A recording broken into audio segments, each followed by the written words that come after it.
Vamos ao nosso tema de hoje, as experiências mais marcantes da vida.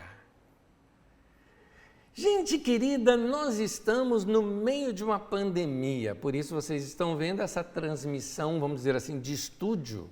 Nossas reuniões, ainda entendemos que não é tempo de voltarmos às nossas reuniões, por questões de cuidados que eu acho que são importantes tomar nesse tempo da pandemia.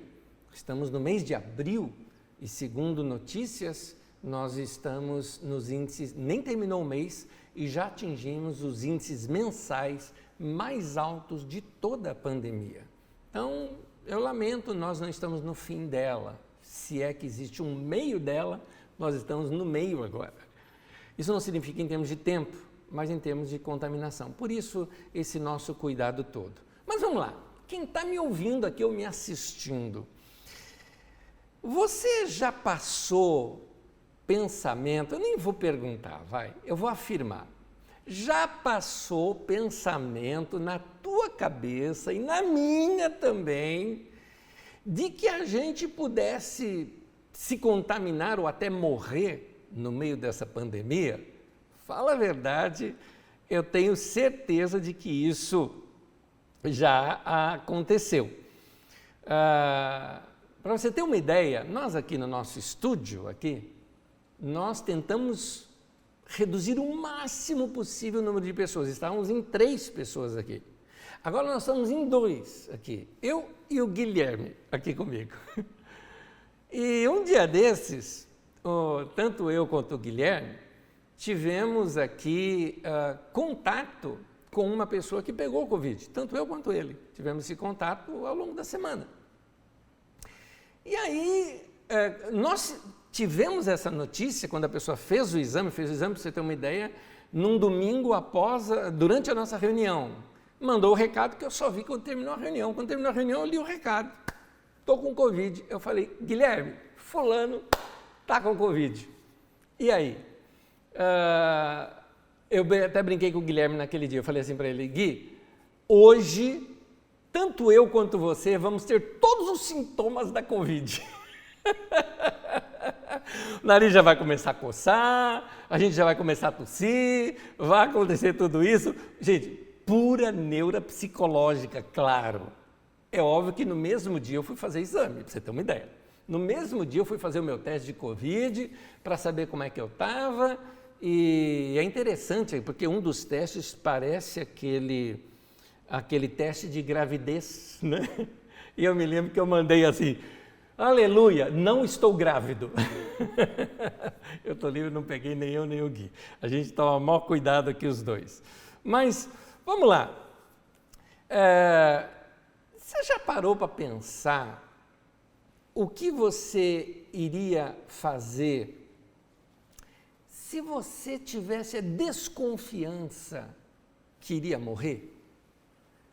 Por favor, querido, eu não estou querendo te deixar para baixo com esse papo de morte, por favor, não estou querendo, não é essa a minha intenção e não é isso que você vai ouvir nessa mensagem. Mas eu preciso te chamar para pensar sobre essas coisas, para poder te ensinar alguns valores da vida da gente muito importantes que a gente só aprende diante do choque da morte. Aliás, um dos livros que gostei muito na minha vida de ter lido, que foi a narrativa de Frank Bartman sobre o livro O Avivamento da Rua Azusa.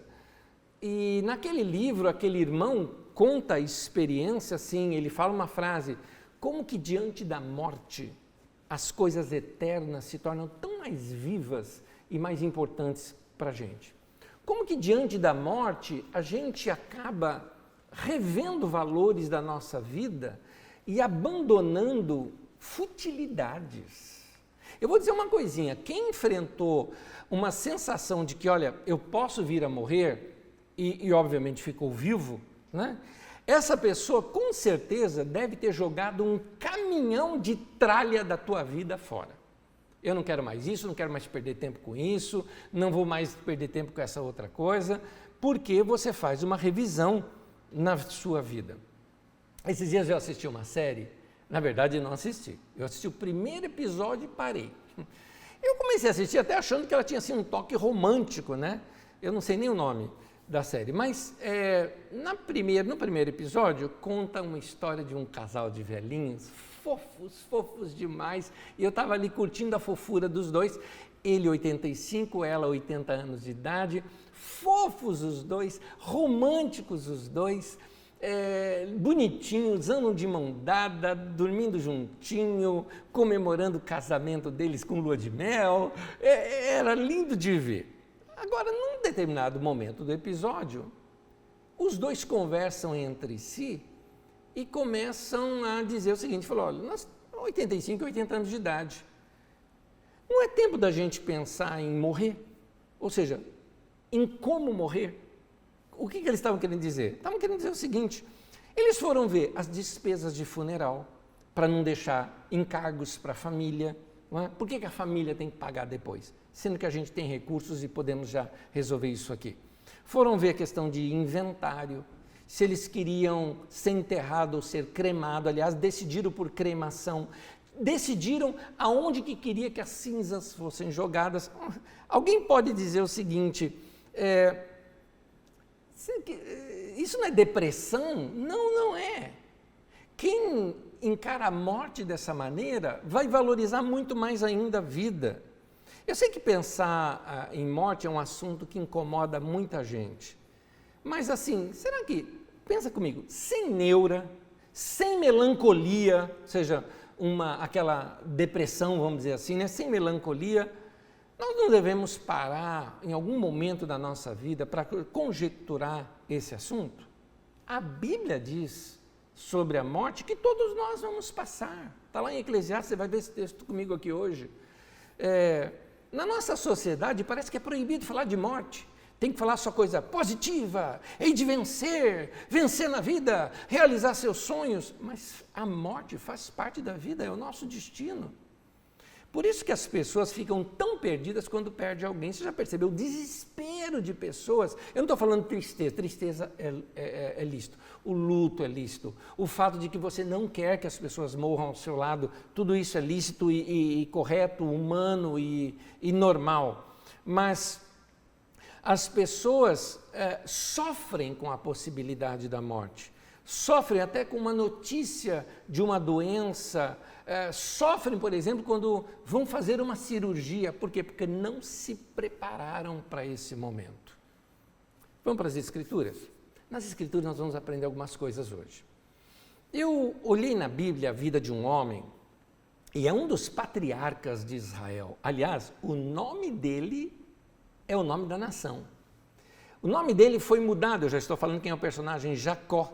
O nome dele foi mudado para Israel, por isso nós temos hoje a nação de Israel. Ele é um dos patriarcas, e o patriarca que doou o seu nome para aquela nação.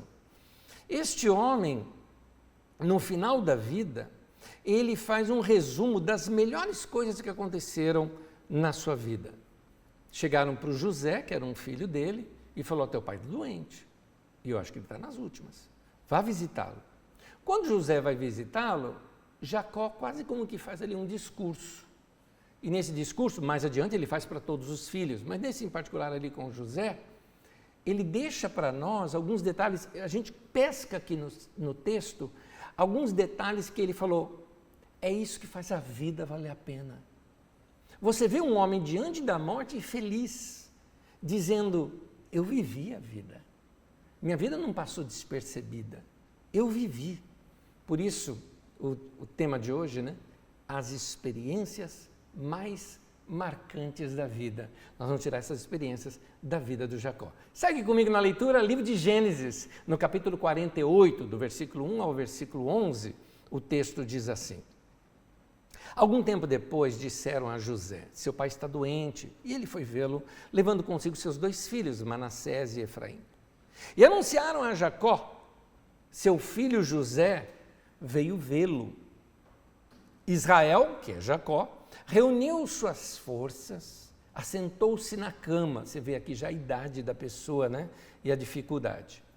Então disse Jacó a José, o Deus Todo-Poderoso apareceu-me em Luz, Luz é o nome da cidade, na terra de Canaã, e ali me abençoou. Essa cidade foi a que ele depois chamou de Betel, dizendo: eu o farei prolífero e o multiplicarei.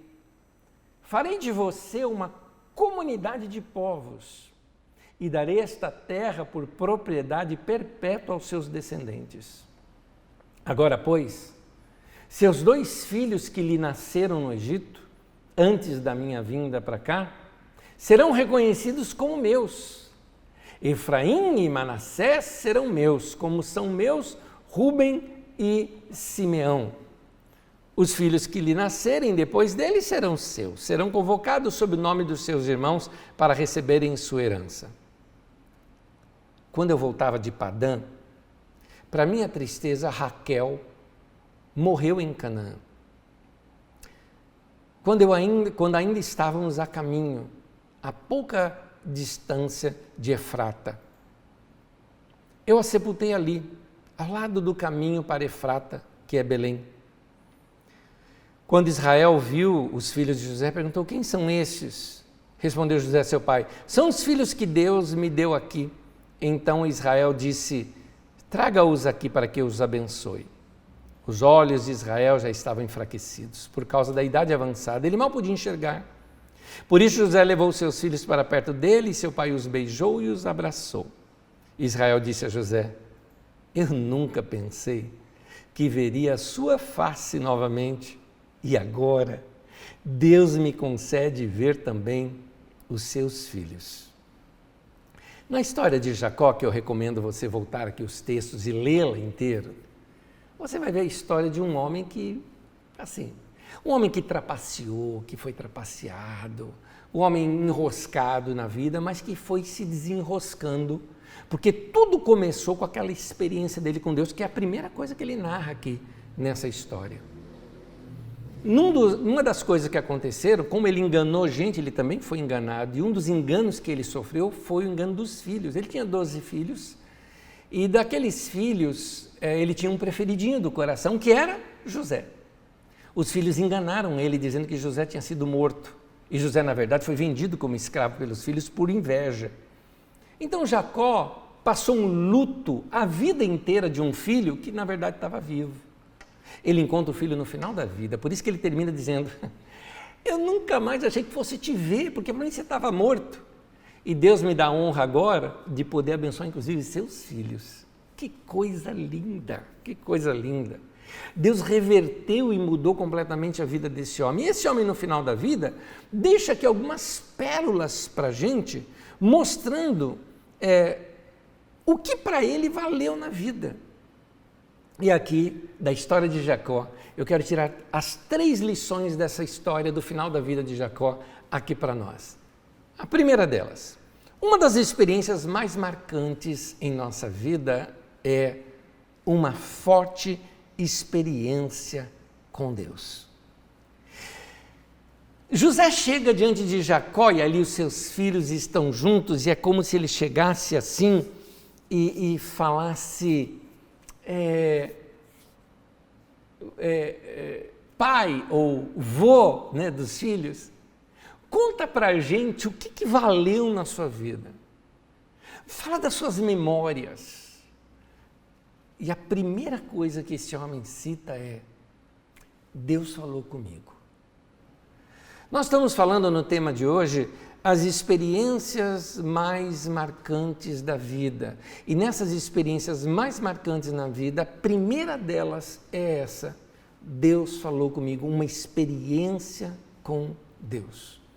Vamos relembrar um pouquinho essa experiência no próprio texto bíblico. Em Gênesis capítulo 28, no versículo 10 ao versículo 22, diz assim: Jacó partiu de Berseba e foi para Harã. Chegando a determinado lugar, parou para pernoitar, porque o sol já havia se posto.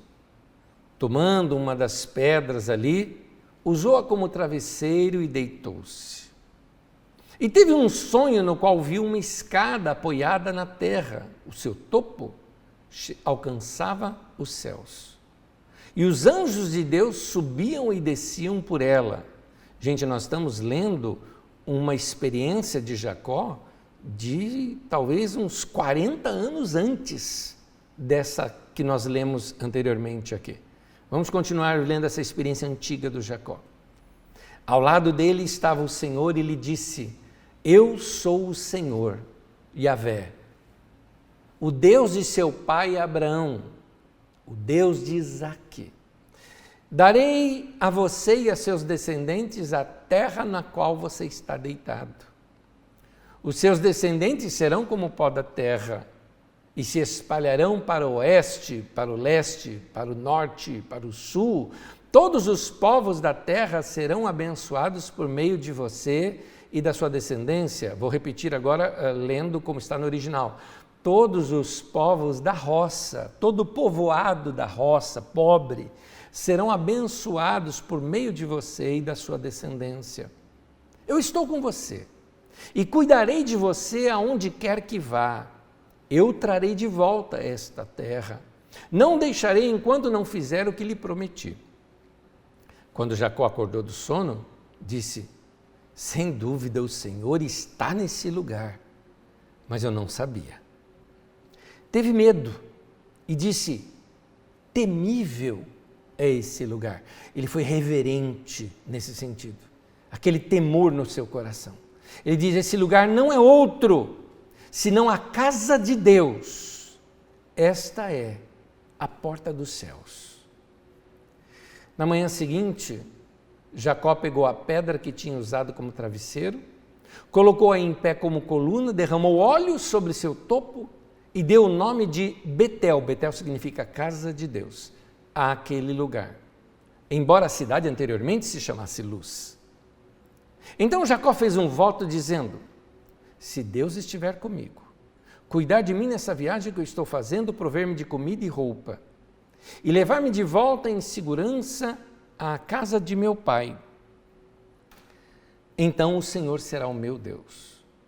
E esta pedra, que hoje coloquei como coluna, servirá de santuário de Deus, e tudo o que me deres, certamente te darei o dízimo. Aqui nós vemos algumas coisas interessantes. Olha só o que uma pessoa que tem uma experiência forte com Deus, que tem a sua vida impactada com uma experiência com Deus, ela diz. Primeira coisa que nós vemos aqui: quem tem uma experiência com Deus, abre toda a sua vida para Deus. Interessante isso. Jacó se escancarou para Deus ali, e um detalhezinho, ele diz assim: temível é esse lugar. Quem de fato tem uma experiência com Deus, tem temor no coração. Quem teve uma experiência com Deus, se torna reverente. É interessante porque ele estava num caminho qualquer, vamos dizer assim, no meio de um mato qualquer, a caminho lá de um lugar. E então, naquela trilha, naquele caminho, ele transformou aquele lugar em lugar de culto. Quem tem experiência com Deus transforma os seus lugares. Antes dessa ministração, eu tive entrevista com um dos irmãos da nossa comunidade, e ele contou como transformou o lugar de trabalho dele numa experiência com Deus. Ele trabalhava como pedreiro, tinha que se ajoelhar ali para fazer o chão, né, para arrumar ali o piso. Ele falou: eu estou de joelho, eu vou orar. Aquele lugar era o santuário dele, aquilo lá era lugar de culto. Eu vejo hoje a igreja tão dependente de ter que ter reunião, de ter que ter um lugar de culto. Aliás, erradamente, erroneamente, chamam até mesmo o local de reunião da igreja de casa de Deus. Aqui não é casa de Deus, gente. Deus não mora aqui, Deus mora aqui.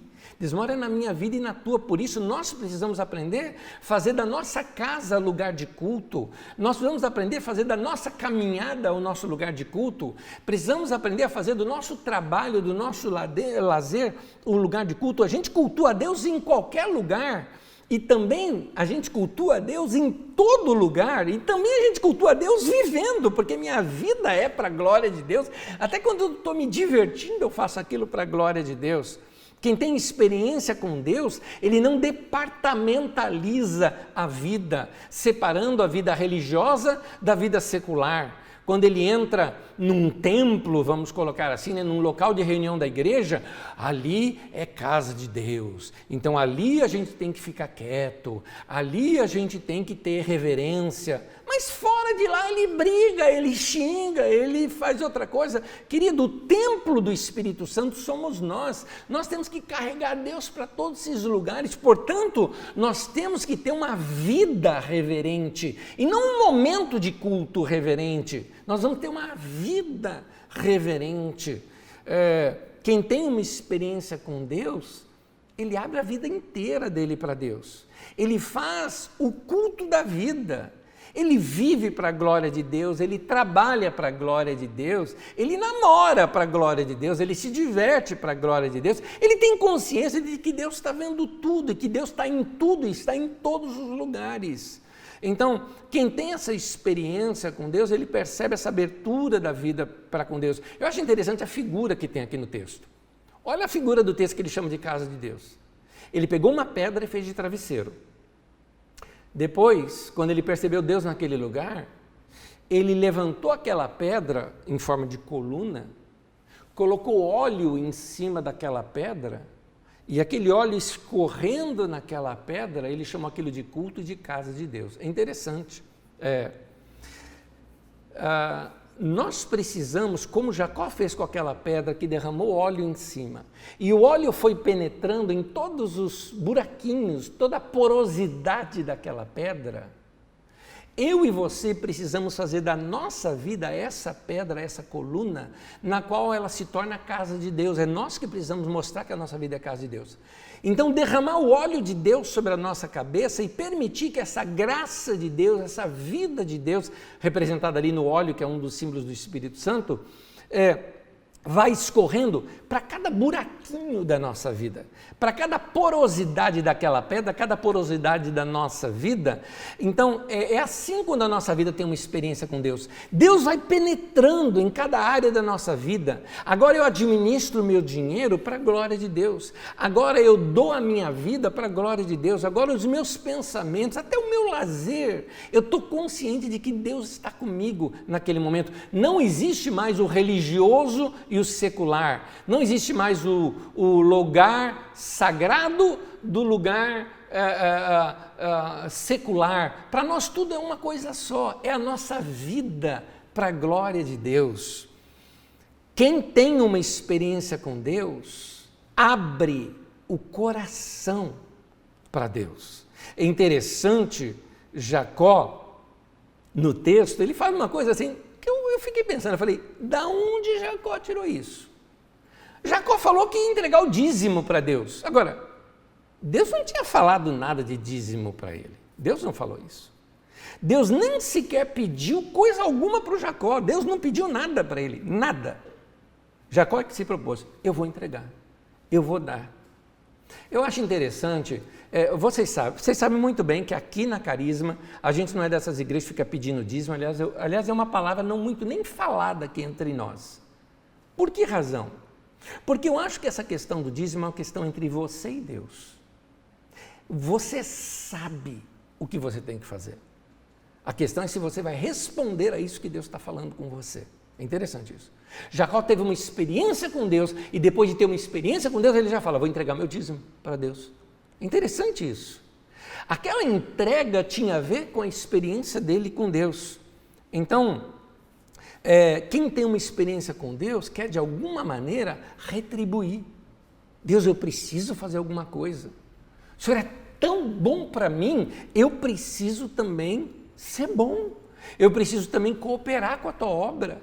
A tua obra me abençoa, o Senhor fala comigo, o Senhor me toca com as palavras, com os cânticos, com os louvores, eu vou participar disso também. Gente, a gente não dá o dízimo por obrigação. Deus não fica com um porrete atrás de mim quando eu estou fazendo minha conta ali do mês, dizendo, e aí, vai dar ou não vai dar? Deus não faz isso comigo, gente. Se Deus não faz isso, eu como pastor não vou fazer isso com os membros, eu acho até feio isso que muitas vezes são feitos em algumas igrejas, ameaçando as pessoas para darem a sua contribuição, de maneira alguma. Gente, a gente dá por amor, mas eu quero te mostrar, eu não posso negar a você essa informação que é bíblica. Um homem tem uma experiência com Deus e imediatamente ele pensa em contribuir. Então, quando a gente faz isso, olha o porquê. O dinheiro é destronado do nosso coração. Você sabia que para Deus o dinheiro é uma entidade? Quem fala isso é Jesus. Veja comigo em Mateus capítulo 6, versículo 24. Ele diz assim: ninguém pode servir a dois senhores, pois odiará um e amará o outro. Note que ele está falando de senhor em sua vida, hein? Ou se dedicará a um e desprezará o outro. Grava isso que eu estou vendo aí. Se dedicará a um e desprezará o outro. E aí ele fala o que são esse um e o outro. Vocês não podem servir a Deus e ao dinheiro. É interessante. Sabe o que o texto está dizendo? Está dizendo que quando você se dedica ao dinheiro, você despreza a Deus. E da mesma maneira, quando você dedica a Deus, você despreza o dinheiro. O dinheiro não manda na tua vida. Você usa o dinheiro não te usa. Então, o dinheiro é destronado do nosso coração. E Jesus está dizendo, ou você serve a Deus ou você serve o dinheiro. Quando a gente se converte, o bolso e o coração se convertem junto. Se você pegar, por exemplo, aquele trecho em que o primeiro encontro de Jesus com Pedro, o tal Pedro apóstolo, né? Primeiro encontro de Jesus com Pedro, sabe qual foi? Pedro, me empresta o teu barquinho. Ele usou e pisou, entrou dentro do barquinho de Pedro para poder pregar para a multidão ali na beira do lago. No primeiro relacionamento de Jesus com Pedro, Jesus enfia o pé no business, no negócio, no barco, na empresa do Pedro. Interessante isso. Então, quando a gente se converte, o bolso e o coração se convertem junto. São 3 as lições que Jacó nos ensina na vida. A primeira delas é aquela: Deus falou comigo. Deus falou comigo. Essa experiência que ele teve com Deus foi tão marcante que mudou a vida dele. A segunda experiência, vamos lá, outra experiência marcante na nossa vida é amar alguém. Gente, eu não sei se você percebe a paixão do Jacó quando ele vai falar de Raquel. Esse homem amava demais essa mulher. Nos tempos passados, as mulheres eram compradas de seus pais. Se você amasse uma mulher, você teria que pagar um dote para o pai dela para tê-la como sua esposa. Jacó era tão apaixonado por Raquel, mas tão apaixonado, e ele não tinha dinheiro para comprá-la. Então ele faz um negócio com o sogro dele, né? Ele faz assim: eu vou trabalhar 7 anos para o senhor. 7 anos, de graça. Só que com comida, né? Com sustento básico de comida, mas 7 anos eu vou trabalhar aqui para o senhor. E vou dar o melhor para o senhor. E esses 7 anos são só para ter Raquel. Acontece que completa aqueles 7 anos, ele é enganado pelo sogro. Porque o sogro vem com papo com ele, né? Deu ali a filha mais velha para o casamento e falou: olha, Jacó, aqui não se casa a mais nova antes da mais velha, então você vai ter que casar com a mais velha primeiro. Se você quer a outra, você tem que trabalhar mais 7 anos, 14 anos.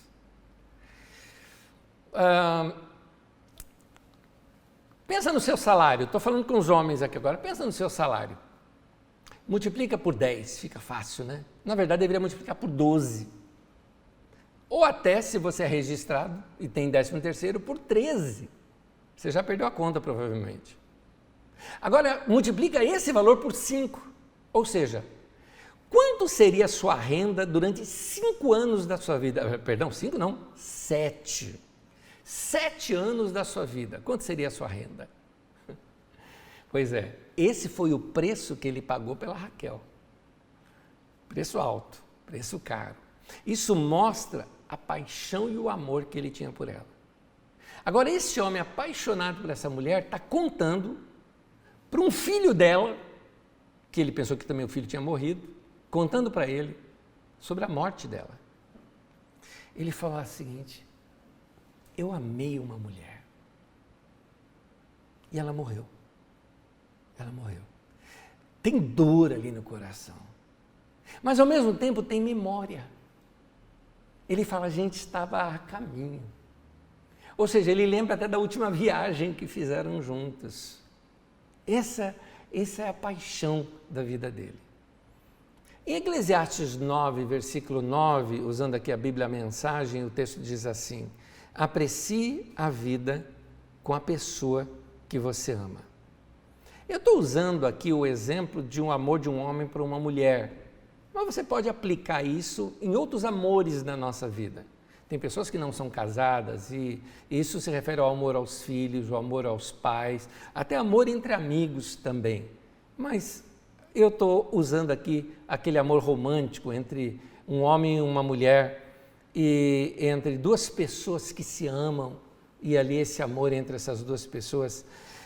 Gente, eu não estou falando aqui, quando ele fala que aprecie a vida com a pessoa que você ama, não estou falando de gostar um pouquinho. Eu gosto, acho legal aquela pessoa. Não. Estou falando de amar, se apaixonar, se entregar. Quando você ama, você gosta de admirar a beleza da pessoa. Você fica vendo os traços da pessoa. Você, quando ama, não é só beleza que você admira a virtude, você admira o profissionalismo daquela pessoa, a vida com Deus daquela pessoa, a generosidade daquela pessoa, o amor que essa pessoa às vezes demonstra no seu dia a dia para outras pessoas. Você se lembra da pessoa ao longo do dia, você lembra de alguma coisa, você traz aquela pessoa para o seu dia. Você ama tanto aquela pessoa que ela acaba sendo para você, sabe aquele amigo imaginário, né? Que você, quando é criança, fica falando com aquele amigo imaginário. Essa pessoa se torna porque parece que você a envolve em tudo. Tem cheiros que te lembram aquela pessoa. Isso é estar apaixonado. E a Bíblia trata sobre isso como parte da nossa vida e como uma das melhores coisas da vida. Jacó, no final da vida dele, ele fala... Minha vida está terminando, mas eu ouvi Deus falou comigo. E você fala, uau! Aí ele vai falar uma outra coisa, ele fala, eu amei uma mulher. Foi outra marca forte na vida dele. Meu irmão, minha irmã querida, você que é apaixonado por alguém, você que tem um romance com alguém, cuidado para não se acostumar com essa pessoa e perder esse encanto de estar perto. Muita gente não está... Ao invés de aproveitar esse momento da pandemia que está forçando a gente a estar junto, tem gente que está se desgastando em meio à pandemia. É só você prestar atenção, as coisas precisam melhorar e não se degradar, não se desgastar num relacionamento. O relacionamento de tempo em tempo precisa de algo que eu chamo de manutenção. Manutenção é... O que a gente está fazendo hoje? O que nós estamos fazendo hoje está tornando mais sólido o nosso relacionamento ou está desgastando? O que você fazia lá nos tempos de namoro que talvez hoje no meio de um casamento você não faz mais? Porque algumas coisas vão mudando ao longo dos anos nas pessoas. Por exemplo, no começo, né, de relacionamento, a gente tem mania de falar tudo no diminutivo, né? Meu amorzinho, meu queridinho, minha queridinha, né? A gente até põe alguns apelidos assim que são de animais, né? A gente fala meu gatinho, minha gatinha. E aí, quando o relacionamento se desgasta, os bichos crescem. Aquele que era gatinho, gatinha, agora é sua anta, seu cavalo. Os bichos crescem. Então, gente, relacionamento precisa de manutenção, porque senão se desgasta. Isso significa colocar óleo nas engrenagens do relacionamento. O que é colocar óleo nas engrenagens? Porque senão a coisa fica seca. O que é óleo nas engrenagens? Um abraço é um óleo na engrenagem. Palavras carinhosas é um óleo nessa engrenagem. Uma lembrancinha que você compra para a pessoa, lembra da pessoa, um doce que você traz para ela, uma música que você ouviu e você compartilha com a pessoa, um elogio que você dá para essa pessoa, tudo isso ajuda muito o relacionamento. Relacionamento, a gente tem que ter agarração, tem que ter relação, tem que ter tudo isso. Olha o que diz, eu vou repetir para vocês, Eclesiastes 9:9 diz, aprecie a vida curta a vida, viva bem a vida, intensamente a vida, com a pessoa que você ama. O que está dizendo o texto? Está dizendo, se entrega, meu irmão, se entrega no beijo, curta a pessoa, observe a pessoa, veja detalhes que você acha belo nessa pessoa e ame, mas ame bastante. Jacó fala, é uma das melhores lembranças que eu tenho da minha vida. Lembra do tema de hoje? As experiências mais marcantes da vida. Então, as experiências mais marcantes da vida, dentre elas está aí, amar alguém. Jacó fala 3 delas, né? A primeira, Deus falou comigo. A segunda que ele fala, eu amei uma mulher. E na sua terceira, ele está pensando de deixar um nome na história. Esse ponto, é por isso que eu comecei falando de morte no começo, porque eu quero falar agora, nesse terceiro ponto, algo importante para você. Outra experiência marcante em nossa vida é perceber que você fez história e deixou um legado. Nós precisamos fazer nossa vida ir além de nós. Gente, todo mundo sabe que um dia vai morrer. Eu vou morrer, você também vai. Mas assim, o que vai ficar da nossa vida aqui? O que vai ficar? A nossa passagem aqui é muito curta. Mas será que a nossa vida foi só para ser vivida? Ou não é para ela também ser continuada? Eu estava realizando um funeral. E o funeral é um momento de reflexão imenso. O texto de Eclesiastes diz isso. É melhor estar na casa onde há luto do que na casa onde há uma festa, porque ali você vê o fim de todos os seres humanos e os vivos que o tomem em consideração. No capítulo 7 de Eclesiastes, ele trata esse assunto. E eu disse ali para as pessoas, eu falei, gente, aqui eu não estou falando de morte eterna ou de vida eterna, estou falando de coisas terrenas. A gente morre algumas vezes. Na verdade, a nossa primeira morte é a morte física. Aquele momento que seu corpo parou de funcionar. Morreu. Mas também há uma outra morte nossa. Quando a nossa morte ela é conscientizada na cabeça dos outros, ou seja, o funeral. Naquele funeral, vão falar de nós. As pessoas vão se lamentar pela perda da nossa vida. Mas tem uma terceira. E essa terceira mexe comigo.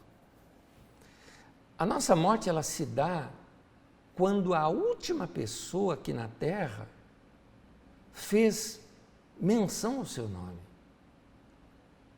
Isso me marcou tanto, eu ouvi isso de uma doutora, de uma médica, e me marcou tanto, que eu quero aqui repetir para você. Vou repetir. Nós morremos algumas vezes. E a nossa última morte se dá quando a última pessoa aqui na Terra fizer menção do nosso nome. Por isso, como é que você quer ser lembrado depois? Porque depende de como eu estou vivendo aqui, é como vão falar de mim depois. O que vão falar de você depois? De que você era uma pessoa chata e implicante? É isso que vão falar de você depois? O que vão falar de você depois? Que você era um religioso intolerante. Falar, um cara religioso chato, briguento. Vivia brigando no Facebook com todo mundo. Para tudo ele quer dar uma opinião, para tudo ele quer ser do contra. Você vai ser conhecido como aquela pessoa ignorante e chata que só sabe discutir com os outros, que rompia relacionamentos por causa de discussões bobas, porque você briga por futebol, por política, por religião, por outras coisas que não tem a ver com relacionamento? Ou você vai ser conhecido como uma pessoa amorosa, ou você vai ser conhecido como gente boa. Aliás, pensa nisso porque essas nossas atitudes continuam na vida dos nossos filhos. Eu tive uma entrevista aqui antes da reunião, que eu entrevistei o Lorival, e você viu ele falando do pai, da mãe, do avô. Você percebeu que eu também, quando falo da minha vida, eu falo do meu pai, da minha mãe, da minha avó. Você percebe essas coisas? Por quê? Porque, na verdade, eu sou continuação da vida deles. Isso tudo não começou comigo. Essa paixão por Deus não começou comigo. Esse compromisso com a obra de Deus não começou comigo. Isso é obra do meu pai, é obra da minha mãe, é obra da minha avó. Eram pessoas fiéis a Deus, agarradas em Deus, apaixonadas por Deus. Eles plantaram, eu estou colhendo. Na verdade, eu estou de boa. Porque quem desbravou a mata, quem abriu o chão e fez o plantio da semente, foram eles. Eu estou só colhendo. Então, eu sou grato à vida deles. Tudo que eu estou conquistando na minha vida, na verdade, eu já até falei isso com Deus, isso aqui é crédito da vida deles. É crédito deles. São eles que estão recebendo esse galardão todo. Agora, o que eu estou plantando, eu vou colher, vai ser colhido lá na vida dos meus filhos. Então, que tipo de pessoa você é? Que herança você está deixando? Não é só de filho que eu estou falando, na vida de irmãos, de irmãs. O que eu vou colher é aquilo que eu estou gerando na sua vida. Você vai colher aquilo que você está gerando na minha vida. Importante essa doação nossa para a vida de outras pessoas. O que as pessoas ao nosso redor, não só o que vão falar aqui, eu não quero falar só de funeral, o que falam hoje.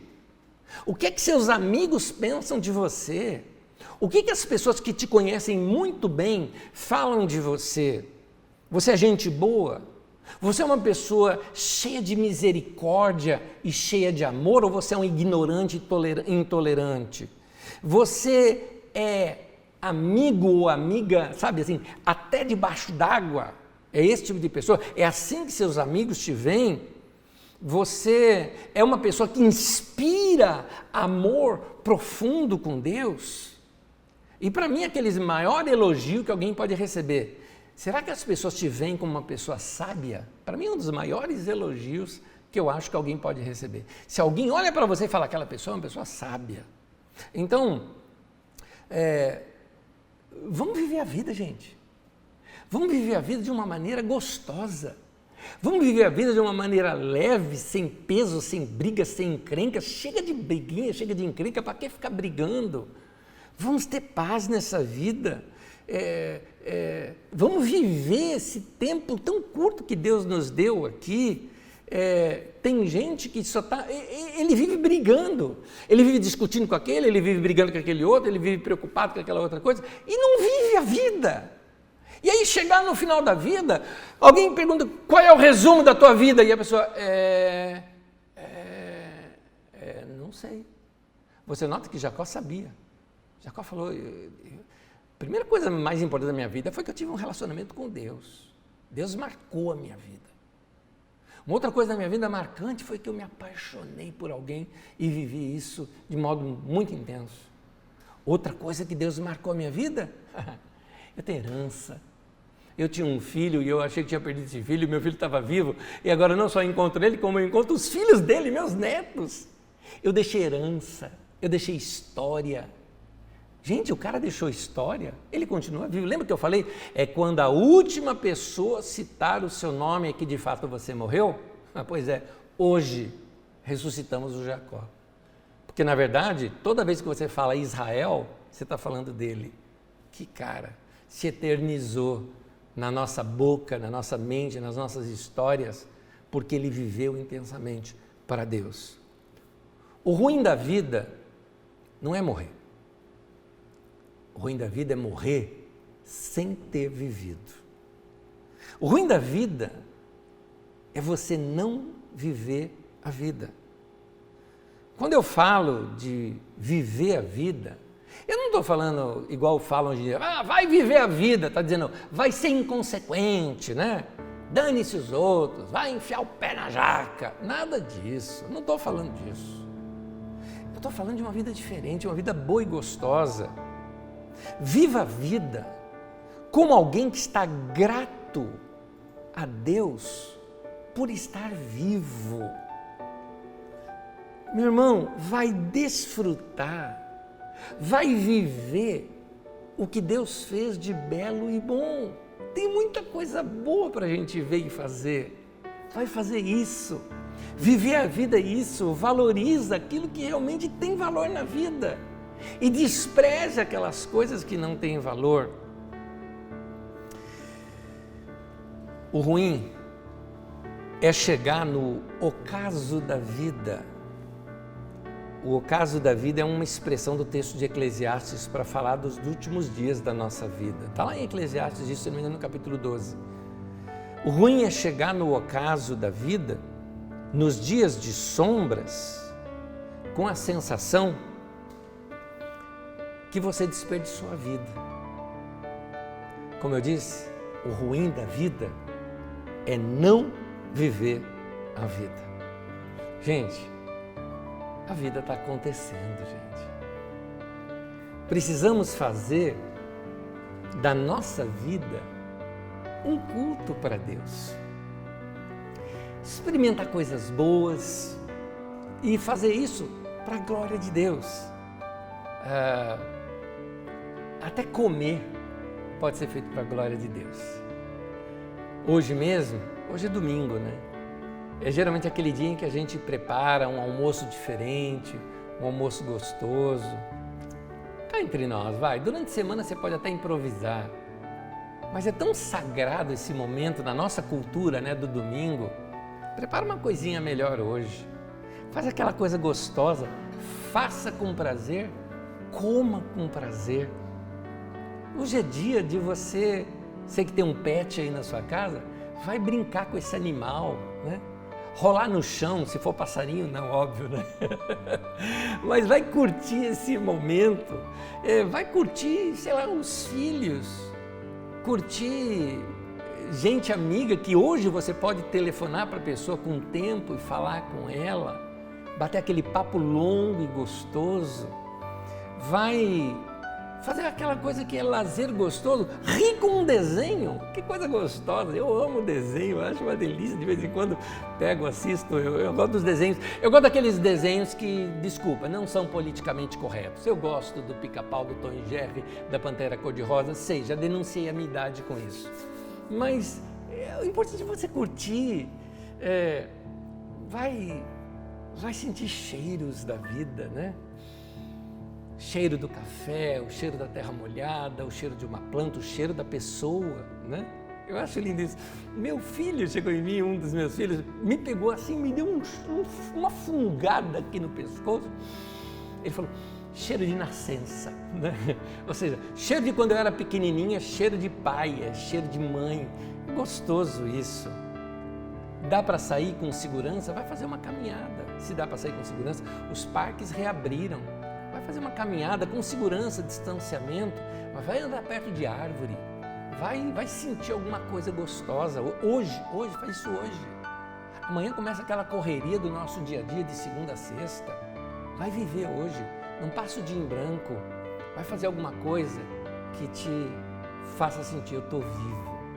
Eu quero ler o último texto com vocês, eu queria que você prestasse muita atenção, porque eu diria, é Bíblia pura, né? É texto sagrado e consagrado, é texto maravilhoso e encantador, é poesia que faz o coração da gente saltar, né? É coisa que encanta o coração e está na Bíblia Sagrada. Um dos meus textos que eu tenho na Bíblia com muito carinho, porque eles falam muito alto comigo. Por isso eu quero ler uma outra tradução hoje. Na Bíblia Mensagem eu vou ler o texto de Eclesiastes 9, de 7 a 10. O texto diz assim: aproveite a vida, coma do bom e do melhor. Veja bem, o bom e o melhor não precisa ser comida cara, tá, gente? Aliás, ovo frito para mim é do bom e do melhor. Aprenda a apreciar um bom vinho. No meu caso é água de coco. Sim, Deus tem prazer no seu prazer. Olha que frase! Deus tem prazer no seu prazer. Vista-se toda manhã como se fosse para uma festa. Não economize nas cores nem nos detalhes. Aprecie a vida, olha o texto que eu citei. Aprecie a vida com a pessoa que você ama. Todos os dias dessa sua vida sem sentido. Ou seja, a vida não tem sentido. Então, você comendo, você bebendo, você se vestindo bem, você amando, você dá sentido a esses dias da sua vida sem sentido. Continuando o texto, cada dia é um presente de Deus. É tudo que se pode receber pelo árduo trabalho de se manter vivo. Portanto, tire o máximo de cada dia. Agarre cada oportunidade com unhas e dentes e faça o melhor que puder e com prazer. É sua única chance, pois junto com os mortos, para onde você vai, com certeza, não há nada para fazer, nem haverá o que pensar. Aí. Palavras das Escrituras Sagradas, texto de Eclesiastes no capítulo 9.